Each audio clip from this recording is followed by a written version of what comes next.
Top quality और consistent performance के लिए सिर्फ सिल्वर पंप नाम याद रखना। ಮಾಜಿ ಶಾಸಕ ಮುನಿರತ್ನ ಮತ್ತೊಮ್ಮೆ ಕಾಂಗ್ರೆಸ್ ವಿರುದ್ಧ ಹರಿಹಾಯ್ದಿದ್ದಾರೆ. ಕುಸುಮಾರನ್ನ ಎಂಎಲ್ಎ ಮಾಡೋದಕ್ಕೆ ನನ್ನ ಮೇಲೆ ಕೊಲೆ ಸಂಚು ರೂಪಿಸಿದ್ದಾರೆ ಅಂತೇಳಿ ಆರ್ಆರ್ ನಗರದ ಶಾಸಕ ಮುನಿರತ್ನ ಸ್ಫೋಟಕ ಬಾಂಬ್ ಅನ್ನು ಸಿಡಿಸಿದ್ದಾರೆ. ಡಿಕೆ ಶಿವಕುಮಾರ್, ಡಿಕೆ ಸುರೇಶ್ ಮತ್ತು ಹನುಮಂತರಾಯ ಇವರೆಲ್ಲರೂ ಕೂಡ ಸೇರ್ಕೊಂಡು ನನ್ನ ಕೊಲೆಗೆ ಸಂಚು ರೂಪಿಸಿದ್ದಾರೆ, 4 ಜನ ಸೇರಿ 6 ತಿಂಗಳಿಂದ ಕೊಲೆಗೆ ಸಂಚು ಮಾಡ್ತಿದ್ದಾರೆ ಅಂತ ಹೇಳ್ಕೊಂಡಿದ್ದಾರೆ.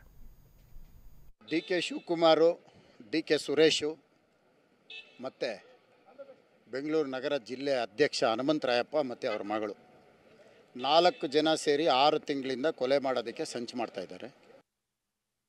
ಡಿಕೆ ಶಿವಕುಮಾರ್, ಡಿಕೆ ಸುರೇಶ್, ಹನುಮಂತರಾಯಪ್ಪ ಅವ್ರ ಮಗ ಕುಸುಮನ್ನ MLA ಮಾಡೋದು 1 ಪಾಯಿಂಟ್ ಪ್ರೋಗ್ರಾಮ್ ಈ 3 ಜನಕ್ಕೆ.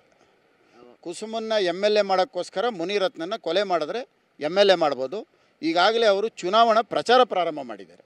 ಎಲ್ಲ ಕಡೆ ಓಡಾಡಿ ನೆಕ್ಸ್ಟು ಇನ್ನೊಂದು 6 ತಿಂಗಳಲ್ಲಿ ಚುನಾವಣೆ ಬರುತ್ತೆ, ಓಟ್ ಹಾಕಿ ಅಂತ ಎಲ್ಲ ಕಡೆ ಕೇಳ್ತಾ ಇದ್ದಾರೆ. ಇದು ಎಲ್ಲರಿಗೂ ಗೊತ್ತಿರೋವಂಥ ವಿಷಯನೇ. ಭಾಳಷ್ಟು ಇವರು 3 ಜನ ಒಂದಾಗಿ ಅದರಲ್ಲಿ ಪ್ರಮುಖ ನನ್ನ ಕೊಲೆಗೆ ಸಂಚು ಮಾಡ್ತಾ ಇರೋಂಥದ್ದು ಪ್ರಮುಖ ವ್ಯಕ್ತಿ ಡಿಕೆ ಶಿವಕುಮಾರ್, ಡಿಕೆ ಸುರೇಶು, ಹನುಮಂತರಾಯಪ್ಪ ಕುಸುಮನ್ MLA ಮಾಡೋಕ್ಕೆ ಭೂಕಂಪವಾಗಿ ಇಟ್ಸೋಂಗಿದ್ರೆ 6 ತಿಂಗಳಿಂದ ಗನ್ಮ್ಯಾನ್ ಕೊಡ್ತಾ ಇಲ್ವಲ್ಲ. ಸುಪ್ರೀಂ ಕೋರ್ಟಿಗೆ ನಾನೇ ಹೋಗ್ಬೇಕಾಯ್ತು.